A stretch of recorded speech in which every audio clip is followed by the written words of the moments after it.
to a debate that's been happening, that's been sparked by Andrew Sullivan's analysis of Trump, which basically argues that Trump is the result of too much democracy, what Sullivan calls hyper-democracy.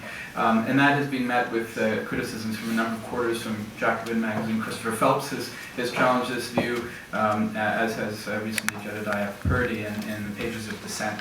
So the argument isn't really about too much democracy, but too little democracy. So essentially the epigram of my talk will be behind the rise of every fascism is a failed revolution. And this is Walter Benjamin. So I tend to agree with Jay's approach to this phenomenon in terms of the problematic from Shandor Ferenczi of the identification with the aggressor, which in my own work I try to relate to the idea of the authoritarian personality, of which you've heard already from John, a very nice historical account of the concept.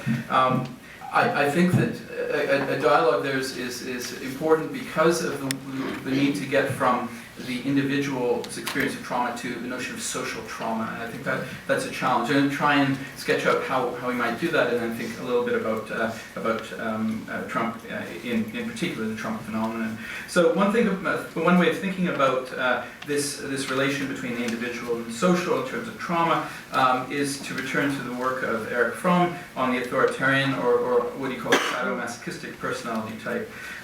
The Frankfurt School, I think its signal contribution was really to think through the ramifications of this connection between the failed revolutions, failed German Revolution in particular, but later, of course, the ossification of the Soviet Revolution, and fascism, or forms of authoritarianism more generally. The idea here is that in response to massive social transformation and dislocation, as for example, coursed through Europe in the early modern period, one witnesses an increase in individual freedom.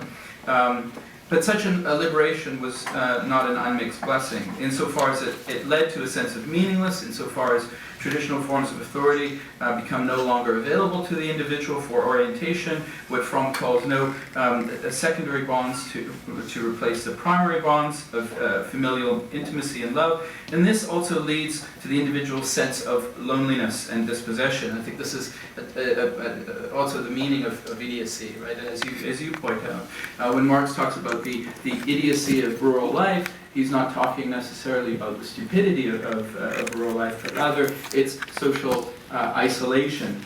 But what Fromm and others are talking about in terms of the transformation of Europe in the 15th and 16th centuries is the increasing urbanization of life and the loss of traditional structures of meaning, and also at the same time the attraction for a kind of subordination, a kind of escape from freedom, and a subordination to rigid forms of authority. In this case, in the case of Europe in the early modern period, it was a subordination to the cruel judgment of the Puritan God, who arbitrarily consigned souls to salvation or damnation with no reference to their works. Marx captures the ambiguous meaning of the expansion of negative freedom resulting from the transformation of the old order, where he notes how workers now liberated from the means of production, namely the commons, are, quote, free to drag their hides to the market where they are sure to get a hiding.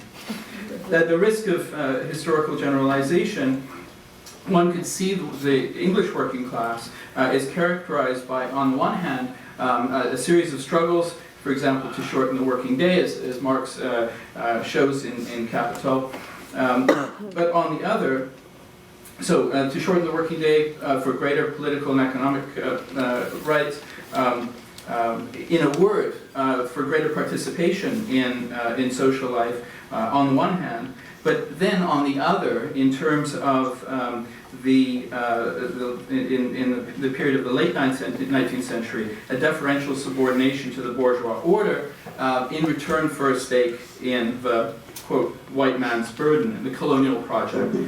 This made them particularly susceptible to the deeply racist appeals of Margaret Thatcher at the very origins of neoliberalism, and were, the miners' union notwithstanding, quite happy to drag their hides to the market.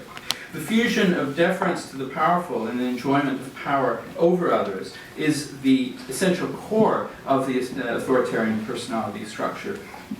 And we can understand the advent of the neoliberal period as another crisis period in which there's tremendous upheaval and dislocation.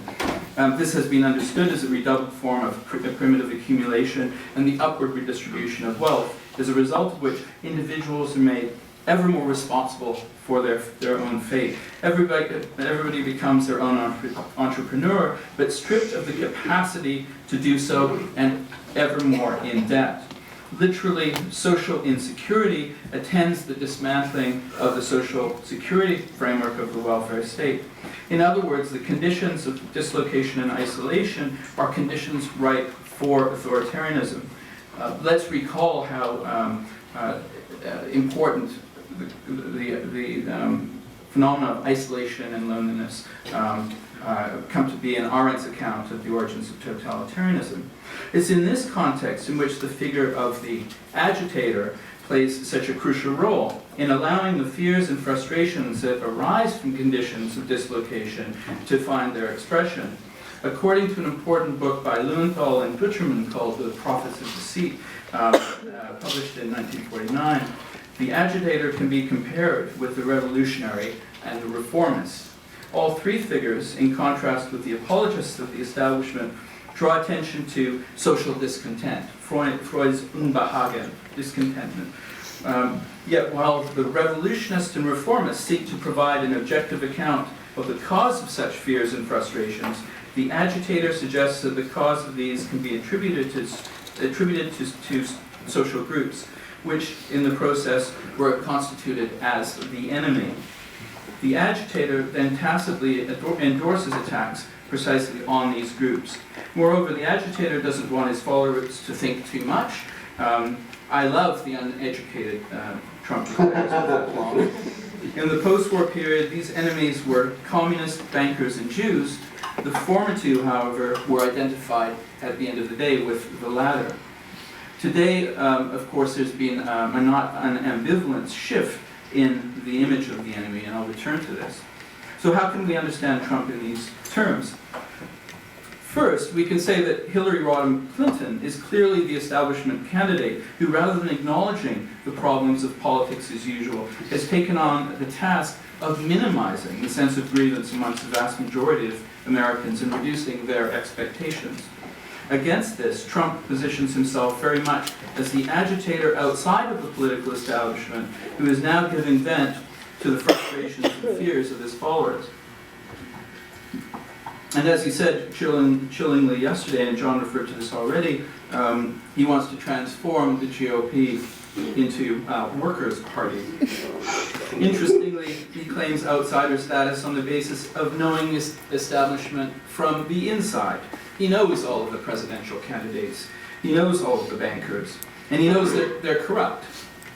True to the form of the agitator, rather than providing an objective account of the nature of global capitalism, in particular the growing power of financial capital, he blames specific groups for the ills facing a United States in abject decline, a United States that is no longer great.